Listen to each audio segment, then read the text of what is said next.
하나님 말씀 출애굽기 16장 1절에서 12절입니다. 이스라엘 자손 온 회중이 그 광야에서 모세와 아론 원망하여 이스라엘 자손이 그들에게 이르되 우리가 애굽 땅에서 고기 가마 곁에 앉아 있던 때와 떡을 배불리 먹던 때 여호와의 손에 죽었더라면 좋았을 것을 너희가 이 광야로 우리를 인도해 내어 이 온 회중에 지려 죽게 하는도다. 그때 여호와께서 모세에게 이르시되 보라, 내가 너희를 위하여 하늘에서 양식을 비같이 내리리니 백성이 나가서 일용할 것을 날마다 거둘 것이라. 이같이 하여 그들이 내 율법을 준행하나 아니하나 내가 시험하리라. 여섯째 날에는 그들이 그 거둔 것을 준비할지니 날마다 거두던 것에 갑절이 되리라. 모세와 아론이 온 이스라엘 자손에게 이르되 저녁이 되면 너희가 여호와께서 너희를 애굽 땅에서 인도하여 내셨음을 알 것이요 아침에는 너희가 여호와의 영광을 보리니 이는 여호와께서 너희가 자기를 향하여 원망함을 들으셨음이라. 우리가 누구이기에 너희가 우리에게 대하여 원망하느냐. 모세가 또 이르되 여호와께서 저녁에는 너희에게 고기를 주어 먹이시고 아침에는 떡으로 배불리시리니 이는 여호와께서 자기를 향하여 너희가 원망하는 그 말을 들으셨습니다. 우리가 누구냐. 너희의 원망은 우리를 향하여 함이 아니요 여호와를 향하여 함이로다. 모세가 또 아론에게 이르되 이스라엘 자손의 온 회중에게 말하기를 여호와께 가까이 나아오라. 여호와께서 너희의 원망을 들으셨느니라 하라. 아론이 이스라엘 자손의 온 회중에게 말하며 그들이 광야를 바라보니 여호와의 영광이 구름 속에 나타나더라. 여호와께서 모세에게 말씀하여 이르시되 내가 이스라엘 자손의 원망함을 들었노라. 그들에게 말하여 이르기를 너희가 해질 때에는 고기를 먹고 아침에는 떡으로 배부르리니 내가 여호와의 너희의 하나님인 줄 알리라 하라 하시니라. 아멘. 요즘 우리 교회에 저에 대한 소문이 좀 돌고 있다고 합니다. 왜 그러세요? 네. 사실이라고? 네. 날씬해졌어. 네. 이런 소문이 좀 돌고 있다고 합니다. 송기봉 목사가 변했다.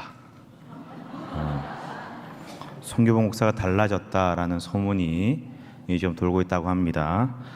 이전보다 더 멋있어졌다. 더 잘생겨졌다. 뭐 이런 소문, 세련되고 더 스마트해졌다. 뭐 이런 소문이 돈다고 합니다. 아멘. 네. 네. 제가 이 자리를 빌어서 분명하게 말씀드리도록 하겠습니다. 두 가지를 말씀드리겠는데요. 첫째, 이런 소문들은 전부 다 사실입니다. 네. 저는요, 멋있고 잘생겼고 세련되고 스마트한 사람입니다. 분명히 밝히니까 꼭 기억하시고 이제 그런 소문에 유혹되지 않기를 바라십니다. 그리고 두 번째는요, 저는 변한 게 없다라는 거예요. 네, 변한 게 없습니다. 무슨 말입니까? 예나 지금이나 잘생겼고 멋있고 네, 똑같다라는 겁니다. 제가 우리 교회 횟수로 12년째 11년 됐는데 제가 이런 소문이 있다는 얘기를 듣고 제가 11년 전에 설교 영상을 돌려봤습니다. 정말로요. 예. 근데 그때나 지금이나 똑같아요. 예. 아멘. 네.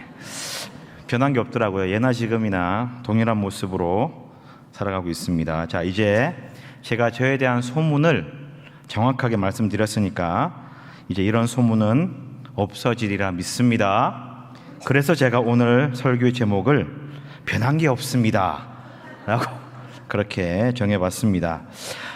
지금 보니까 우리 여기 계신 권사님들, 집사님들, 우리 장로님들도 10년 전이나 지금이나 변함없이 멋있으시고 아름다우십니다. 그리고 우리 주님을 향한 사랑의 마음도 변함없으신 것 같습니다.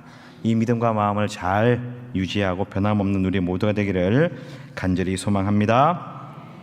자, 제가 이런 진실을 가지고 말씀을 먼저 시작한 이유는 무엇이냐면 사람은 잘 변하지 않는다라는 것을 여러분들과 함께 좀 나누고자 함입니다. 저는 오늘 본문의 말씀을 보면서 정말 사람은 잘 변하지 않는구나. 정말 사람은 한결같구나라는 것을 깨닫게 되었습니다. 네, 그리고 그와 동시에 우리 하나님도 변함없으시구나. 참 변한 게 없는 분이 또 우리 하나님이시구나라는 것을 알게 되었습니다. 자, 무엇을 말하는지 함께 말씀을 나누도록 하겠습니다. 오늘 읽은 말씀은 우리가 너무나 잘 알고 있는 그런 말씀입니다. 하나님께서 만나와 메추라기를 이스라엘 백성들에게 내려주시는 그 사건이 바로 오늘 본문의 내용입니다. 네. 이 만나와 메추라기 사건에 대해서는 드릴 말씀이 너무나 많습니다. 많은 의미가 있고 또 이제 구약을 지나 신약으로 넘어오게 된다면 이 만나의 의미가 예수님의 구원을 상징하는 예표하는 그런 이 사건이 되기도 하고요. 뭐 이스라엘 백성의 불평이나 불만에 대한 내용도 말씀드릴 수가 있고 또 이 불평을 들으시는 하나님에 대하여서도 여러분들과 뭐 한 시간 내내 이야기할 수도 있고요. 네, 뭐 모세와 아론에게 하나님께서 하신 말씀, 또 모세와 아론이 하나님이 들은 말씀을 백성들에게 전달할 때에 바뀌잖아요. 네, 내용이 조금씩 바뀝니다. 그런 어떤 이유라든지 뭐 할 말이 굉장히 많습니다. 만나의 의미는 뭐고 메추라기의 의미는 뭐고 뭐 할 말이 너무 많아요. 그런데 저는 이런 모든 것들을 다 뒤로 하고 오늘은 단 한 가지, 이스라엘 백성들의 마음에 대하여서 함께 말씀을 나누고자 합니다. 그리고 이스라엘 백성들의 마음에 대응하시는 하나님의 마음은 또한 무엇인가라는 것을 함께 나누고자 합니다. 자, 보십시오. 이스라엘 백성들이 이제 마라의 쓴물 사건 이후에 엘림으로 가서 거기서 평안을 누리고 안식을 누립니다. 그리고 엘림에서 떠나서 시내산과 이 엘림 사이에 있는 이 신광야라는 곳, 오늘 본문의 배경이 되는 곳입니다. 신광야라는 곳에 다다르게 됩니다. 예. 그리고 거기서 진을 치고 이제 야영을 하게 되죠. 출애굽을 한 지 약 한 달 정도 되었을 때의 일입니다. 원래 이스라엘 백성들의 전체 여정을 보면 출애굽한 이후에 그 홍해를 건너고 난 다음에 마라에서 엘림에서 홍해의 강가 주변을 한 번 더 유숙을 했었습니다. 뭐 특별한 사건은 없었던 것 같아요. 그래서 성경에서는 한번 거쳐갔다라고 하는 표현만 있을 뿐 어떤 사건에 대해서는 기록되지 않고 있고요. 그래서 홍해가를 한번 지났다가 지금 신광야라는 곳으로 오게 되었습니다. 어쨌든 간에 약 한 달 만에 출애굽한 지 한 달 만에 이스라엘 백성들이 지금 신광야, 시내산의 목적지인 첫 번째 목적지인 시내산에 들어가기 전 바로 직전인 신광야에 도착하게 되었고, 문제는 여기서 가지고 왔던 모든 양식이 다 떨어져 버렸다라는 것입니다. 먹을 것이 하나도 없어지게 되었다라는 거죠. 그러다 보니 이 굶주림에 지친 이스라엘 백성들에게서 원망과 불평이 터져 나오기 시작합니다. 2절과 3절에 보니까 불평과 불만을 터뜨리게 되는데 3절에 뭐라고 이야기를 하냐, 이렇게 이야기를 합니다. 같이 한번 읽어보겠습니다. 3절 말씀 시작. 이스라엘 자손이 그들에게 이르되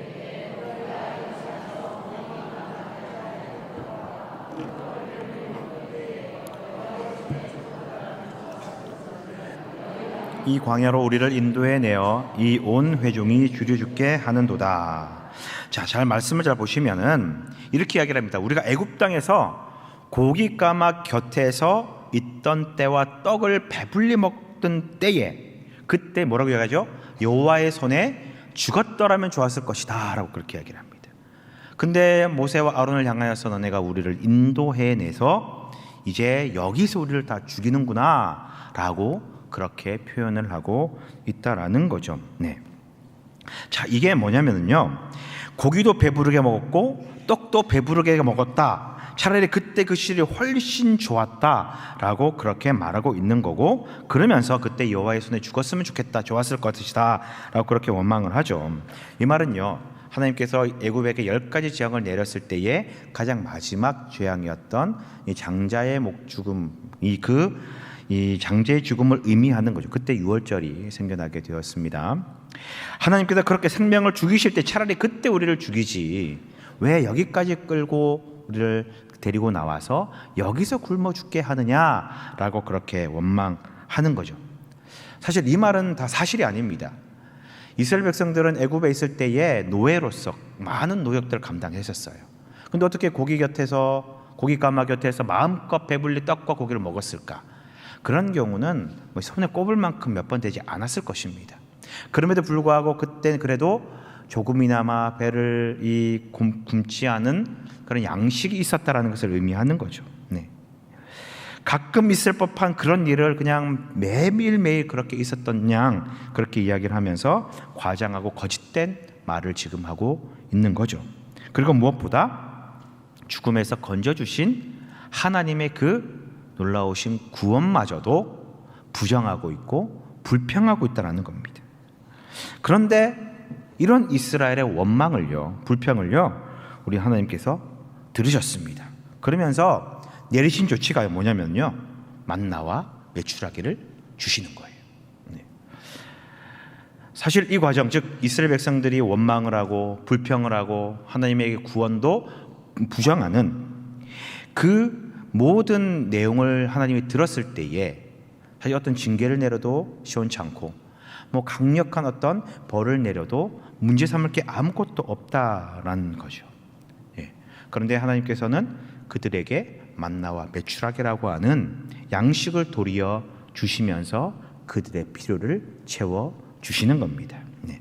오늘 12절까지 읽었는데 16절까지가 이 내용이 계속 3번이나 반복이 됩니다.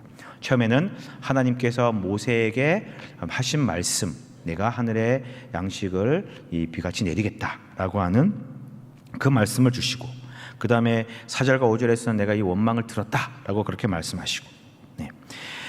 6절과 8절부터는 하나님께서 이 백성들에게 하나님의 말씀을 전하는 모세에 대한 이 모습도 나와 있고, 9절과 10절은 이 그런 불평을 들으신 하나님이 어떻게 역사하시는가, 어떻게 표현하고 있는가, 그 표징들을 나타내고 있고요.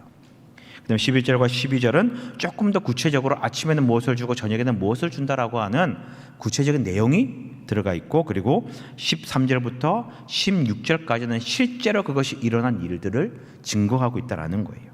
네. 그리고 그것을 기적을 경험한 백성들의 반응을 이제 16절까지 그렇게 나누어서 계속해서 반복적으로 나타내고 있습니다. 사실 36절, 16절 전체가 만나와 메추라기에 대한 이야기로 가득 차 있습니다. 네. 그러니까 만나와 메추라기를 주시는 이 기적 사건이 하나님에 의해 선포되고 또 실행되고 백성들은 그 만나와 메추라기의 기적을 체험하고 경험했다라는 겁니다.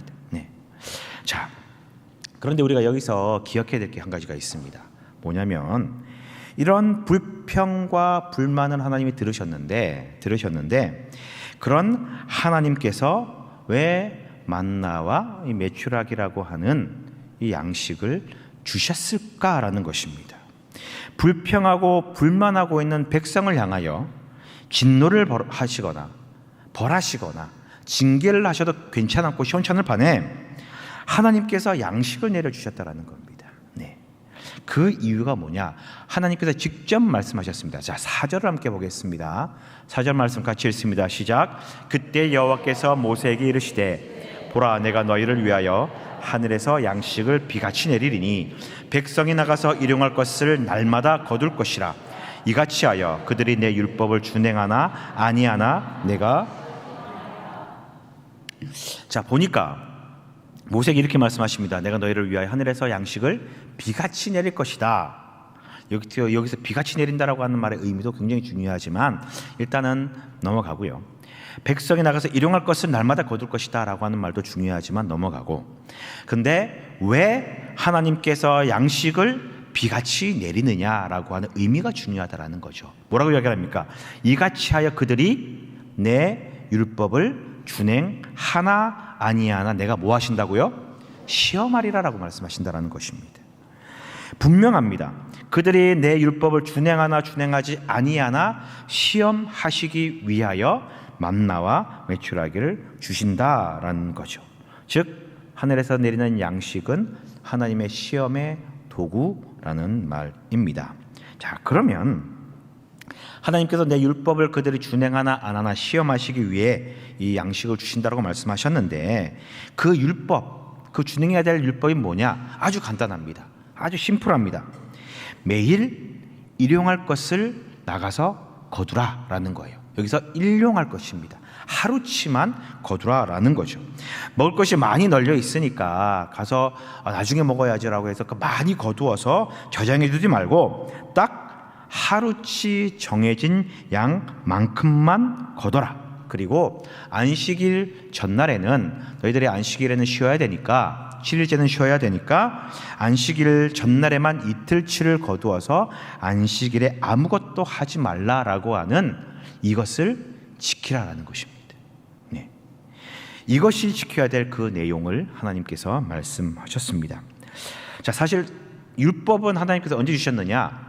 시내산에서 주셨습니다. 근데 지금은 시내산으로 들어가기 바로 직전이었습니다.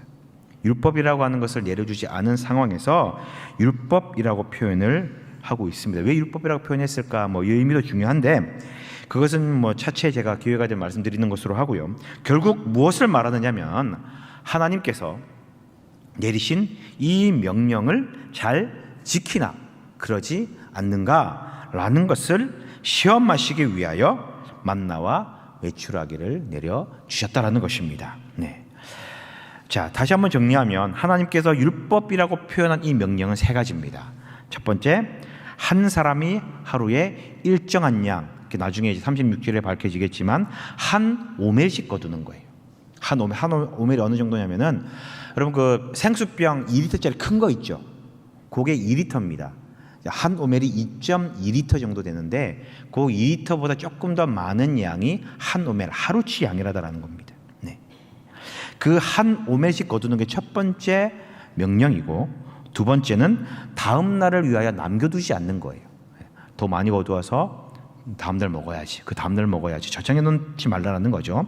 그리고 여섯째 날은 이틀분을 거두어서 다음 날 7일째는 아무것도 하지 말라라는 것을 명령하셨습니다. 자, 그러면 이스라엘 백성들이 이 하나님의 명령, 하나님의 이 법을 잘 지켰을까요? 못 지켰을까요? 네, 질문이 어려웠군요. 하나님께서 명령하신 이 명령을 이스라엘 백성들은 못 지켰을까요? 못 지켰을까요? 네, 그렇죠. 못 지켰습니다. 물론 지킨 사람도 있겠죠. 그런데 대다수의 사람들이 다 못 지켰던 것 같습니다. 네, 욕심을 냈던 것 같아요. 그렇게 욕심을 내서 다음날 못 먹게 됐는데도 사람의 심리라는 게 한 번 더 나가볼까? 이런 게 있잖아요. 아마 며칠 동안 이런 일들이 반복되었을 것입니다. 그리고 더 많이 거둔 양은 냄새가 나고 벌레가 생겨서 못 먹게 되는 그런 일을 경험하게 됩니다. 그런데 안식일 전날 6일째는 이틀치를 거뒀음에도 불구하고 다음 날까지 전혀 상하지 않고 온전한 것을 경험하게 되었습니다. 네. 그러니까 이스라엘 백성들은요 그다지 이 시험을 잘 보지 못했어요. 하나님의 명령을 잘 따르지 못했습니다. 이후의 말씀을 쭉 읽어보면은 백성들이 이 명령을 지키지 않았어요. 그래서 하나님께서 뭐라고 말씀하시느냐? 16장 28절에 이렇게 말씀하십니다. 한번 볼까요? 여호와께서 모세에게 이렇게 말씀하십니다. 어느 때까지 너희가 내 계명과 내 율법을 지키지 아니하려느냐? 안 지켰다란 얘기인 거예요. 네. 도대체 언제까지 내 말을 어길래? 언제쯤 내 말 좀 따라줄래? 라고 그렇게 책망하시는 겁니다. 그런데 중요한 사실은요, 그렇게 이스라엘 백성들이 안 지키고 안 따르고 명령을 어겨도 만나와 메추라기는 계속해서 하늘에서 내려왔다라는 거예요. 네. 성경에 보면은 메추라기가 언제까지 내려왔다, 언제까지 그들이 메추라기를 먹었다라고 하는 기록은 없습니다. 1년 정도 지나면 그들이 이제 율법을 받고 시내산을 나와서 광야를 이제 돌게 되는데 그때 똑같은 일이 또 벌어져요. 만나만 계속 먹는 이스라엘 백성들이 고기를 못 먹으니까 불평과 불만을 막 쏟아내기 시작합니다. 그때 하나님께서 뭐라고 말씀하시냐면 내가 이 메추라기를 한 달 내내 주겠다라고 이야기를 합니다. 왜 한 달 주느냐? 물려서 못 먹을 때까지. 성경에 그렇게 나와 있어요, 정말로. 그렇게 한 달 내내 줬던 그런 사건이 일어납니다. 근데 지금 이 시내산 들어가기 전에 주었던 메추라기가 정확하게 뭐 한 달을 주셨다, 뭐 일주일 주셨다 그런 이제 이야기는 없어요. 그런데 학계 많은 학자들은 그렇게 주로 추측합니다. 약 일주일 이내로 주었을 것이다. 그렇게 추측을 많이 합니다만 어쨌든 간에 한 번, 두 번이 아닌 꽤 여러 날을 하나님께서 그들에게 양식을 먹이셨다라는 거고, 그리고 만나는요 무려 40년 동안 그들에게 내려 주셨습니다. 정확히 계산해 보면 39년 11개월 정도를 그들에게 내려 주었습니다. 네. 너무 대단하지 않습니까? 40년 동안 만나를 계속 내려 주셨다라는 것. 설명이 제가 너무 길었는데요. 제가 드리고 싶은 말씀이 이거예요. 40년 동안 하나님께서 계속해서 그들에게 만나를 내려 주셨다라는 것. 자, 만나를 왜 주셨다고요? 하나님께서 이 율법을 지키나 안 지키나 시험하기 위해. 그러면 40년 동안 만나를 주셨다라고 하는 말은 무슨 말입니까? 40년 동안 하나님께서 뭐 하셨다고요? 시험하셨다라는 얘기예요. 40년 동안 그들에게 시험하기 위해 주셨다라는 겁니다. 이게 대단한 거 아닙니까? 하나님께서는 40년 동안 계속해서 시험을 그들에게 해 오셨습니다. 네. 이게 왜 대단하냐? 자, 40년 동안 광야 생활 40년 했잖아, 이스라엘 백성들이. 근데 만나가 언제 그치냐면은 가나안 들어가기 바로 직전에 만나가 그치게 됩니다. 모압 평지에 있을 때에 여호수아가 이제 리더가 되면서 만나가 멈추게 되고 이제 그 가나안 요단강을 건너서 가나안으로 침공하게 되는데, 그 40년의 광야 생활 가운데 하나님의 그 은혜를 매일 아침마다 만나가 내려오는 그 상황에서 이스라엘 백성들은 죄를 지었을까요? 안 지었을까요? 지었어요. 너무나 잘 알고 있습니다. 계속해서 이스라엘 백성들은 죄의 반복된 삶을 살아가고 있었습니다. 정말 수많은 죄를 저질렀고요. 광야 생활하는 내내 하나님을 대적했고 우상을 숭배했고 모세와 아론 하나님이 세운 지도자들에게 대적하였고 하나님을 공격하였고 반역하였고 일일이 열거할 수 없을 만큼 수많은 죄를 이스라엘 백성들은 지었습니다. 그런데 만나는 내렸다 안 내렸다? 내렸어요. 네. 이거 생각해 보셨습니까? 40년 동안 만나는 매일매일 내렸어요. 아침마다. 그런데 이스라엘 백성들은 계속해서 죄를 짓는 거예요. 자, 만나의 의미는 축복입니다. 은혜입니다. 하나님이 오늘도 우리들에게 은혜를 내려주셨구나, 나에게 하나님의 축복을 부어주셨구나라고 하는 은혜의 상징이에요. 매일 아침에 은혜를 받고 오전에 죄를 짓고 저녁에 음란합니다. 우상을 숭배합니다. 그 다음날 일어나면 하나님이 또 만나를 주시고 은혜를 체험하고, 이 일이 계속해서 반복된다라는 겁니다. 40년간 하나님의 매일매일 은혜를 받고 하루도 빼놓지 않고 40년 동안 그 은혜를 받았음에도 불구하고 계속해서 죄를 짓고 또 짓고 반복하는 거예요. 네. 하나님의 은혜가 멈췄습니까? 아니요. 만나가 띄엄띄엄 나왔나요? 아니요. 매일매일 주셨다라고 그렇게 기록을 하고 있습니다. 그리고 그런 만나를 거두어 먹고 매일 아침 나가서 일용할 것을 거두고 그것으로 양식을 사 먹고 배불려 먹었음에도 불구하고 그들은 그 만나를 먹으면서 죄를 짓는 거예요. 하나님의 은혜를 경험하면서 죄를 짓는 거예요. 이게 얼마나 패역한 그런 모습이겠습니까? 네. 하나님 입장에서는 얼마나 괘씸할 거예요. 하나님 입장에서 보면 정말 하나님을 무시하는 거고 기만하는 그런 처사가 아닐 수 없습니다. 그런 그들을 향해 하나님은 어떻게 하십니까? 네, 계속해서 만나를 주시는 거예요. 계속해서 오늘 낮에 죄를 지었고 오늘 밤에 음란의 죄를 행하고 오늘 밤에 우상 숭배를 하고 우상을 세우고 그들 앞에 춤추며 절하고 이 범죄했던 그 이스라엘 백성들을 향하여서 다음날 또 만나를 내려주시는 거예요. 은혜를 내려주시는 겁니다. 네. 자, 우리 사랑하는 성도님들, 오늘 만나와 메추라기라고 하는 이 기적사건이 많은 의미를 내포하지만요, 이 기적을 통해서 우리는 우리의 부족함과 나약함을 여실없이 보여주는 그런 사건이기도 합니다. 하나님의 은혜와 축복을 받고 누리고 내가 알매도 불구하고 직접 체험함에도 불구하고 우리는 우리의 죄를 이길 수 없는 존재다라는 것을 말하고 있는 거예요. 그래서 우리는 우리 스스로를 구원할 수 없고 오직 이런 우리의 모습으로는 절대 구원받을 수 없고 오직 하나님을 통해서만 구원받을 수 있다라는 거죠. 이런 변한 게 없는 그 모습, 그래서 사람은 변하지 않는다라는 말씀을 드리는 겁니다.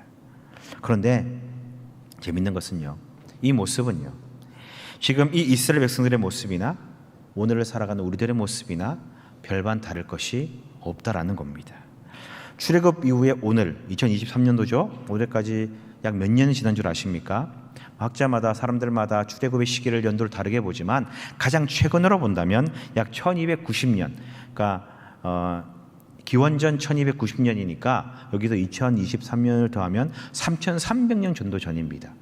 3300년 정도 전에 있었던 이 사람들의 모습, 이 모습과 3300년이 훌쩍 지난 지금을 살아가는 우리의 모습이 차이가 없는 거예요. 3000년이 더 지나도 그들의 모습은 우리들의 모습과 별반 차이가 없다는 겁니다. 하나님의 은혜 속에서 살아가고 하나님의 축복 속에서 살아가지만 그 축복과 그 은혜를 우리가 맛보고 경험하고 체험하였지만 그러나 이내 그것을 다 잊어버리고 하나님 앞에 범죄하는 우리의 모습은 진짜 변한 게 하나도 없습니다. 이것이 우리의 모습이고 우리의 현실입니다. 그런데요, 참 너무나 감사하게도 또 한 가지 변하지 않는 것이 있습니다. 그것은 무엇이냐? 바로 만나라는 거예요. 하나님의 은혜도 변하지 않습니다. 죄를 지어도 만나는 계속 내렸어요. 변함없이 만나는 계속해서 우리들에게 주어졌습니다. 만나가 40년 동안 내렸다고 말씀을 드렸죠. 그리고 언제 그쳤느냐? 가나안으로 들어가기 직전에 이제 만나가 그치게 됩니다. 가나안으로 들어갔을 때 만나가 그쳤던 여러 가지 이유가 있겠지만 가장 주된 이유는 뭐냐면요, 이제 가나안 땅에 정착해서 살아갔을 때에 수확물이 거둬지기 때문에 이제 하늘에서 만나가 그쳤다라는 거예요. 네, 이 말을 아주 간단하게 말씀드리면 그거예요. 하늘에서 주시는 만나, 하나님이 주시는 양식이었던 만나와 이제 너희가 가나안 땅에 정착하여서 열심을 다해서 어떤 땅을 일구었을 때 획득하게 될 그 수확물은 동일한 축복이다라는 것을 의미하는 거예요. 네. 자, 우리가 이렇게 생각합니다. 보통 내가 내 노력과 어떤 내 희생을 해가면서 어떤 결실을 얻게 됩니다. 어떤 경작을 하고 땅의 소출을 얻게 됩니다. 그러면 이건 하나님의 축복과 은혜라기보다는 내가 열심히 했으니까 당연히 얻는 나의 노력의 결과다라고 우리가 그렇게 생각을 해요. 네. 물론 표면적으로 하나님께서 주셨습니다, 하나님께서 해주셨습니다 라고 그렇게 기도하고 이야기를 하지만 그러나 우리 내면에는요, 내가 그만큼 노력했으니까 열심히 했으니까 이 정도 얻는 것은 당연한 거야 라고 하는 생각이 우리 가운데 다 있습니다. 이것이 없다라고 이야기를 하면 거짓말일 것입니다. 하지만 이 만나 사건과 그리고 만나가 그치게 된 이 사건을 놓고 본다면 만나를 내려주신 이 축복과 땅에 정착해가지고 경작하여 내가 무언가를 얻는 그 소산물을 얻는 그 모든 일들은 동일한 축복을 의미한다라는 거예요. 그래서 내가 노력하지 않고 가만히 있어 뭔가 기적 같은 일들이 일어나고 내 삶의 문제가 하나님께 기도했더니 정말 어떤 돈 손길에서 기적처럼 일어나가지고 문제가 다 해결됐다, 이게 은혜와 축복이다, 그게 아니라 내가 나의 노력과 나의 힘을 들이고 열심을 다하여서 어떤 문제가 해결되고 어떤 일들이 이루어지는 것 역시도 똑같은 은혜다라는 것을 말해주고 있다라는 것입니다. 나의 노력 없이 뭔가 하늘에서 뚝 떨어지는 것만이 은혜가 아니라 우리에게 허락된 삶의 현장에서 열심을 다해서 최선을 다해 살아가는 것, 그리고 그런 열심과 노력을 통해 얻게 되는 모든 것들이 만나를 주시는 축복과 동일하다라는 것을 이야기를 하고 있다는 거예요. 예. 자, 그러니 하나님께서 내려주시는 만나의 축복은요, 광야 생활에서든 가나안의 정착 생활에서든 아니 지금 삶을 살아가는 우리의 모든 삶에서든 모두 동일한 은혜요, 동일한 축복이 된다라는 것입니다. 그래서 저 여러분들은요, 매일매일 광야에서 만나를 매일 아침 내려주셨던 것 같은 동일한 은혜 속에서 우리는 살아가고 있다라는 거예요. 즉 하나님의 은혜와 축복은 지금도 여전히 우리 가운데 허락되고 있다라는 말입니다. 정말 하나님의 은혜, 하나님의 축복은 변한 게 하나도 없습니다. 그래서요, 우리의 삶 가운데 두 가지 변하지 않는, 절대적으로 변하지 않는 것이 있다라는 거예요. 첫 번째는 우리 사람의 모습은 변하지 않았다라는 것.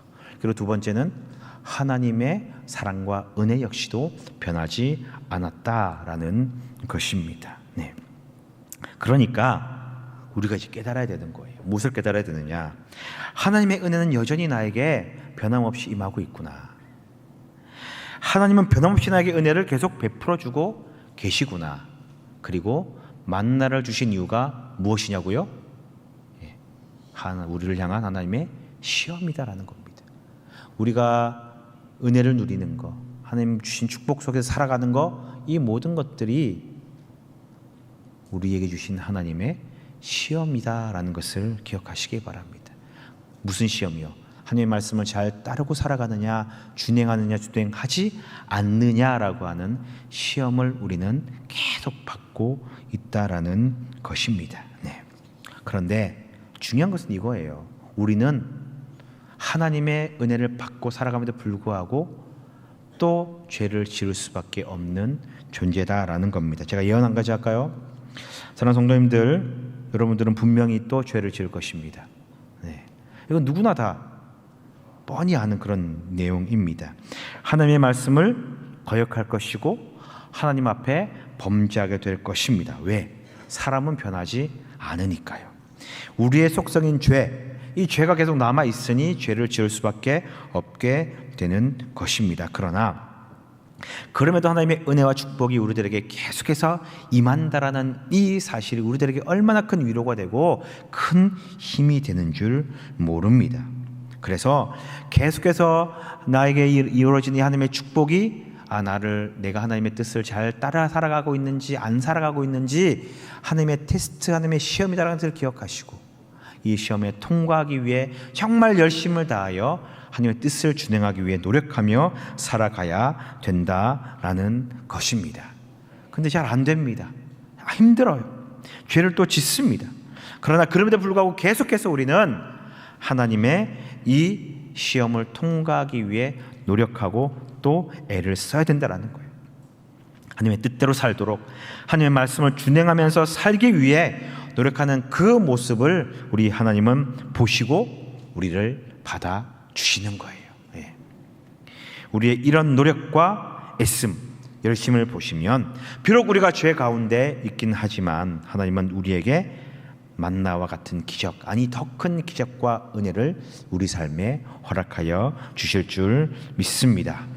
자, 우리 사랑하는 성도님들, 그리고 헌신 예배를 드리는 우리 마리아 목전 모든 목원 식구들, 죄된 모습에서 변한 게 없는 우리들의 모습을 잘 기억하시기 바랍니다.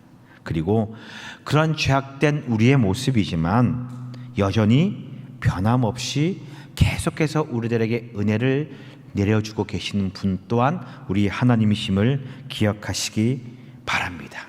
그래서 우리의 삶이 하나님의 뜻대로, 하나님께서 원하시는 대로 그렇게 살기 위해 최선을 다하고 몸부림치며 노력하는 우리 모두가 되시기를 축복합니다. 잘 되지 않을지라도 그럼에도 불구하고 그런 열심과 노력을 통하여 우리는 구원을 이룰 수 있는 것이고 축복을 누릴 수 있는 것입니다. 만나와 메추라기의 기적을 통하여 우리를 발견하고 더욱더 하나님 앞에 나아가고 주님의 말씀을 준행하기 위해 애쓰고 수고하는 우리 모두가 되시기를 주님의 이름으로 축원드립니다. 기도하겠습니다.